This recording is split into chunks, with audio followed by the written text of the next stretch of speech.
You're 18 years old and voting for the first time. Your heart pounds and your eyes grow wide as you stare at the ballot, sweat beads forming on your forehead.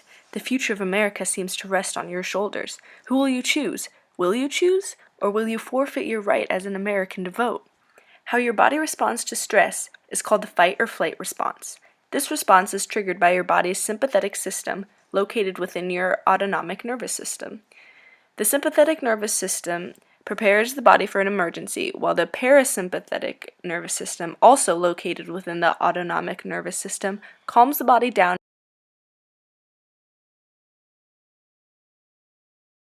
The neurotransmitters released by the activation of the sympathetic nervous system travel through a sensory neuron to the preganglionic motor neuron, through the ganglia into the postganglionic motor neuron.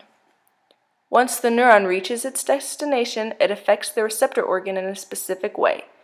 Effects include increased heart rate, an increase in sweat production, and the suppression of the digestive system.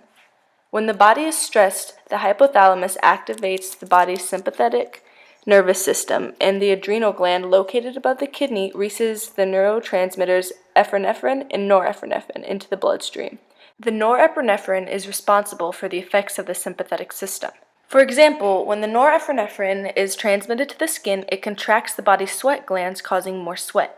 When it's transmitted to the heart, it increases the rate of the beating, allowing the organs and muscles to have access to the blood needed to carry out the fight or flight response. When transmitted to the digestive system, the blood vessels contract to slow down blood flow, and the extra blood is moved to where it's needed, like the muscles or brain. Once the stressful situation is avoided, the parasympathetic system is activated and acetylcholine is released from the brain and travels through the preganglionic motor neuron, through the cranial ganglia, into the postganglionic motor neuron, bringing the body back to homeostasis. This means that regular blood flow is returned to the digestive system, the heart rate slows, and the body stops producing so much sweat. This phase is also known as rest and digest.